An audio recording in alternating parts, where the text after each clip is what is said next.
Photo తీసిన తర్వాత photo తీసిన తర్వాత వ్యతిరేకించండి మెడికల్ అయ్యగా సార్ మెడికల్ కాలేజ్ ప్రైవేట్ వ్యతిరేకించిన ఆయన జ్యోతులు మెడికల్ కాలేజ్ ప్రైవేటీకరణ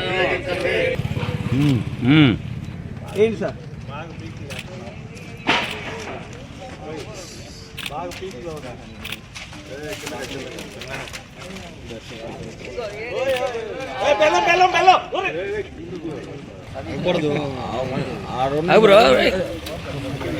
తీయండి సార్ సార్ వేయకండి పెద్ద కొంచెం ముందు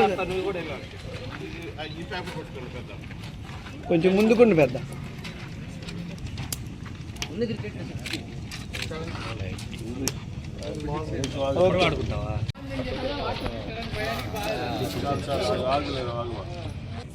ముఖ్యంగా ఈ రాష్ట్రంలో పేద ప్రజల కోసం బడుగు బలహీన వర్గాలందరి కోసం అలుపెరగని పోరాటం చేసి మన మాజీ ముఖ్యమంత్రి జగన్మోహన్ రెడ్డి గారు ముఖ్యమంత్రిగా ఉన్న టైంలో ఈ రాష్ట్రంలో ఎన్నో మెడికల్ కాలేజీలు తీసుకొచ్చారు.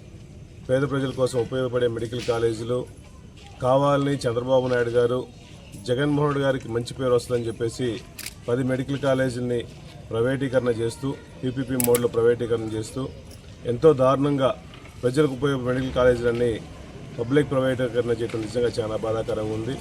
ఈరోజు ఆ జీవో కాపీలనిగా ప్రతిమలు కూడా అన్ని ఈ భోగి వంటల్లో వేయడం జరిగింది.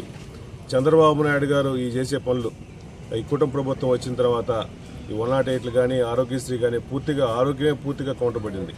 ఎందుకంటే జగన్మోహన్ గారు చేసిన మంచి పనులు మెడికల్ కాలేజీలన్నీ వస్తే ఫ్రీ సీట్లు వస్తాయని చెప్పేసి పేద ప్రజల కోసం ఉపయోగపడే మెడికల్ కాలేజీలందరూ జగన్మోహన్ గారికి మంచి పేరు రాకూడదని చెప్పేసి ఇటువంటి ప్రోగ్రాం చేస్తున్నారు. కాబట్టి దయచేసి ఇప్పుడైనా ఈ కుటుంబ ప్రభుత్వం మానుకొని ఇటువంటి చర్యలు మానుకొని మేము ఈ భోగి మంటల్లో ఎన్ని వేసాం కాబట్టి జీవాలని వేసాం కాబట్టి ఇప్పుడైనా ఆ దేవుడు మీకు మంచి ఆలోచన ఇచ్చి మంచి బుద్ధినిచ్చి ఇటువంటి ఆలోచనలు మానుకోవాలని చెప్పి మనస్ఫూర్తిగా కోరుకున్నాం. ఈ రాష్ట్రంలో ఒక మెడికల్ కాలేజీకి కావాల్సింది 400 కోట్లు మాత్రమే.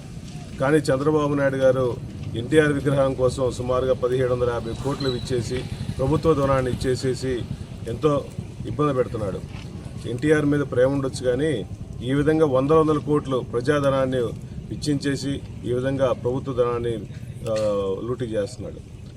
జగన్ ప్రభుత్వంలో ఎంతో పేద ప్రజల కోసం ఉపయోగపడే మెడికల్ కాలేజీలు గవర్నమెంటే నడపాలి. గవర్నమెంట్ నడిపితేనే పేద ప్రజలకు ఉపయోగపడుతుంది. కాబట్టి దయచేసి తక్షణమే ఈ ఆలోచన మానుకోవాలని చెప్పి మనస్ఫూర్తిగా కోరుకుంటున్నాం.